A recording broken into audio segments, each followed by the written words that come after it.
Sabi natin, hindi matatakas, hindi maibubura, hindi matatakpan na nilabag ng mga idinimandang opisyalis na administrasyon ito. Ang itinatakda ng saligang batas sa pag-aaresto. Unang-una ay merong mandamiento de arresto, warrant of arrest. Wala naman ng warrant of arrest. Kung meron man ay walang halaga, valid, illegal, sapagkat yung nag-issue nun ay hindi na man kinikilala ng ating bansa. Assuming na merong jurisdiction, dapat ipasa ilalim mo sa proseso natin dito. At kailangan, bibigyan mo siya ng due process.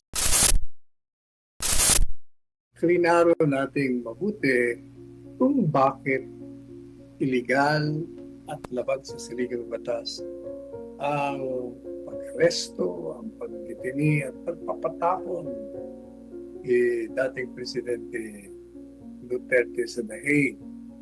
Unang-una, sabi natin, hindi matatakas, hindi maibubura, hindi matatakpan na nilabag ng mga idinimandang opisyalis ng administrasyon ito. Ang itinatakda ng saligang batas sa pag-aaresto sa isang tao. Na kailangan, unang-una, ay merong mandamiento de arresto, warrant of arrest. Yun ang napakahalaga at wala naman ng warrant of arrest. At kung meron man, ay yun ay walang halaga, invalid, illegal, sapagkat yung nag-issue nun ay hindi na man kinikilala ng ating bansa. Bakit illegal? Kasi unang-una, ang sabi ng konstitusyon, bago mag-issue ng isang mandamiento de arresto, magkakaroon ka muna ng eksaminasyon sa taga-usig, isang prosecutor o piskal. Nalaman mo na may probable cause. At para masiguro na tama ang kanyang desisyon na magkaroon ng isang probable cause. Ano ibig sabihin ng probable cause? Na maaaring sa kalakarang inilatag sa iyong mesa, meron nga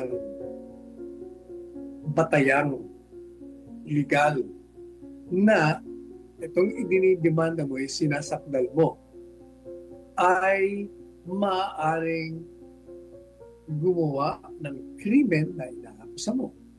At pag yan ay nakalusot sa piskalya, pupunta yan sa hukuman. At klarong-klarong sinasabi ng Korte Suprema, bago siya mag-i-issue ng warrant of arrest, ang Korte ang mag-i-issue.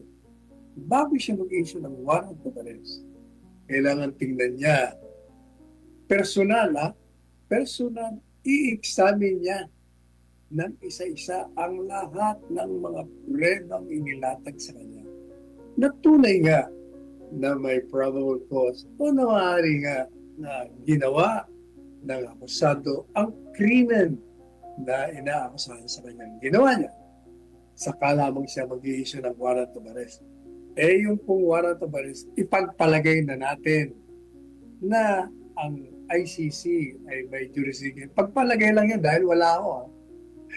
Di ba sinabi na natin, wala. Bakit walang jurisdiction? Number one, yung Rome Statute na lumikha ng ICC o International Criminal Court ay hindi na-enforce o hindi na ilathala sa ating official gazette o sa pahayagan,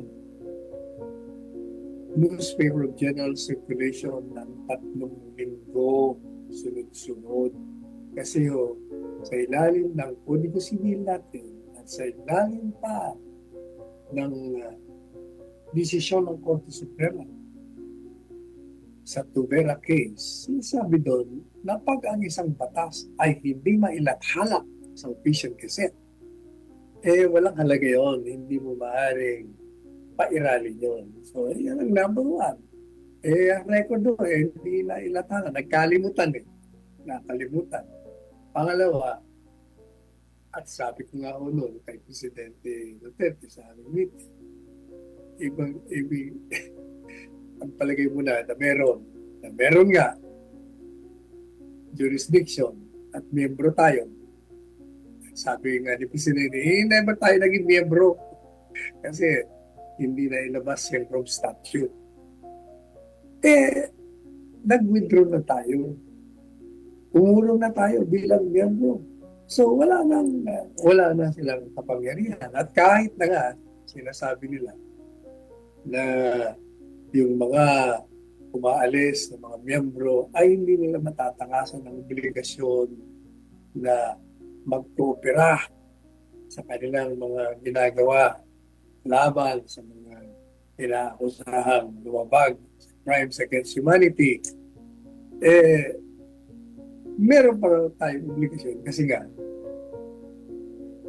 sila daw, nung tayo daw ay umaklas, nakapag-imbestiga na sila. Sinabi nga natin, hindi totoo yung sinasabi nyo. Ang iniimbestigahan nyo, hindi yung tao. Hindi yung Presidente Duterte. Wala pa kayo doon sa stage na yon.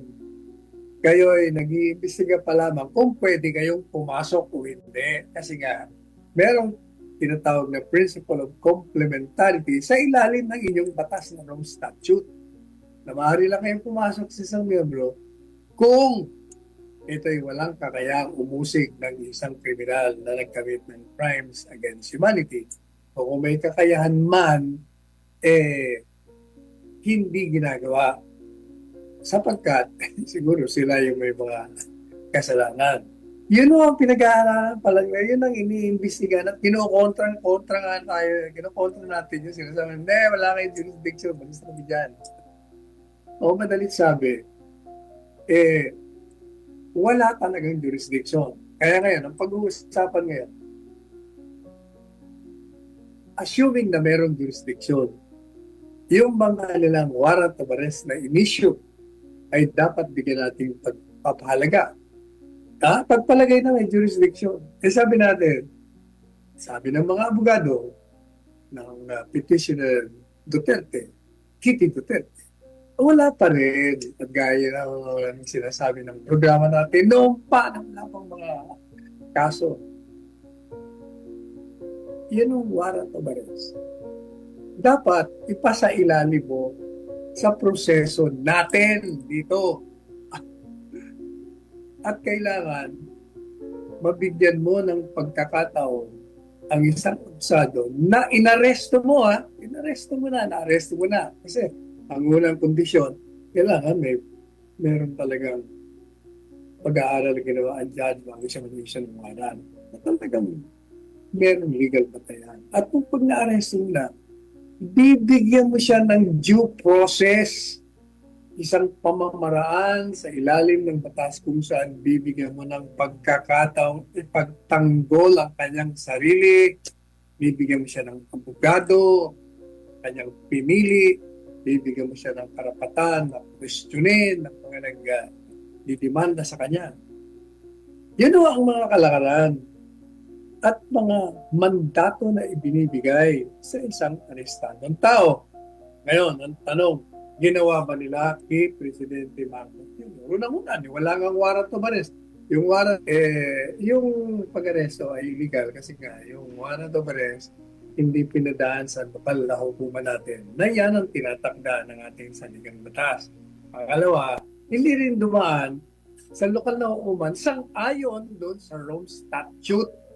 Kasi sa Rome Statute sinasabi, pag ikaw ay may inaresto sa pamamagitan ng ICC, warrant of arrest, issue ng International Criminal Court, kailangan idaan mo rin sa lokal na hukuman at bigyan mo siya ng due process. Lahat yun ay nilabag. Kaya maling-mali ho. At sabi natin, ang Korte Suprema, nung paho natin sinasabi, bago pa sinabi ng mga abogado ng petitioner Duterte, na ang Korte Suprema talaga, ang meron lamang kapangyarihan na magbigay ng kautusan laban sa mga nagkamit ng iligal na pag-aaresto, pagdidetini at pagpapatapon. Yan o ang sinasabi ng ating saligang batas. At kailangan ang Korte Suprema talagang pumasok. Hindi po pwedeng magsawalang tibo, hindi po pwedeng sabihin nila na buti na academic, sapagkat pag ginawa po nila natin yon, ang mangyayari sa atin, ginagantimpalaan pa natin yung mga gumawa ng kalokohan. Gaya ng ginawa ng administrasyon, kay Toring, PNP Chief, Yes. si Rimulya, ginawa ombudsman. Kaya mali kahit sa anong aspeto mo tingnan. Either sa batas natin, sa ligang batas, o sa Rome Statute na lumika ng International Criminal Court. Kaya sabi natin, yung sinasabi nila na yung tungkol sa paghawak ng kaso ng ibang bansa, ng ibang institusyon, ay isang political matter na hindi dapat nakikialam ang Korte Suprema. Mali po yun. Habang totoo na ang presidente ang may kapangyarihan na magpairal ng isang patakarang panglabas o foreign policy, nakalagay din naman sa Korte Suprema na kailangan ang presidente ng bansa ay gagawin mo yung naaayon sa batas. At kung ang presidente ng bansa at kung sino man ang lumabag, papasok ang Korte Suprema para sabihin sa iyo, mali ka, illegal ka, at ayusin mo yan. So, kaya sabi po natin, kailangan talaga ang Korte Suprema i-resolve na ang ating Yes. petition sa Korte Suprema. Now, pagdating naman doon, ano yung tanong mo doon sa pangalawa? Yung pangalawang issue. Yes, yung Ano naging sabi ni Inday Sara? yes, yung patungkol sa kanyang naging resulta sa Supreme Court ng impeachment laban sa kanya ay pinasalamatan niya ang Korte Suprema at ang kanyang mga abogado sa naging resulta. Tama naman nun siya. Papasalamat siya sapagkat kailangan talaga ang ating Korte Suprema ay manghimasok sa anumang illegal na ginagawa ng administrasyon, ng mga sangay ng gobyerno, ng mga sangay kagaya ng Kamara de Representante o ng Senado, ng mga departamento, lahat ng mga galaw na illegal. Kaya kailangan mo talaga ang Korte Suprema ay makialam. At gaya ng ginawa niya doon sa impeachment, pinawalang bisa niya ang transmittal ng impeachment laban kay Inday Sara noong nakaraang taon sapagkat ito ay lumabag sa saligang batas. Hindi sinunod yung proseso. Yan ang katotohanan doon. Kaya kahit anong mga reklamo ng mga ito, ito ay batay lahat sa politika. Ayaw nilang tanggapin ang desisyon ng Korte Suprema sapagkat ito ay labag sa kagustuhan nila na tanggalin nila si Inday Sara upang mawala nito sa pagkakandidato sa Pangunahan sa 2028. Kaya tama yung sinabi ni Inday Sara. Yes. Attorney, ano naman po masasabi ninyo dahil bago lang ulit naghahain din ng impeachment complaint ang Makabayan Bloc laban sa ating Vice President sa Yung mga yan, not sa pool, hindi ba, unang-una, gusto nilang patumbay ng gobyerno. Pangalawa, dahil alam na nila mawawala na itong administrasyon, kailangan yung papalit sa administrasyon, yung kaya-kaya nila, hindi nila kaya itong isang Duterte ito.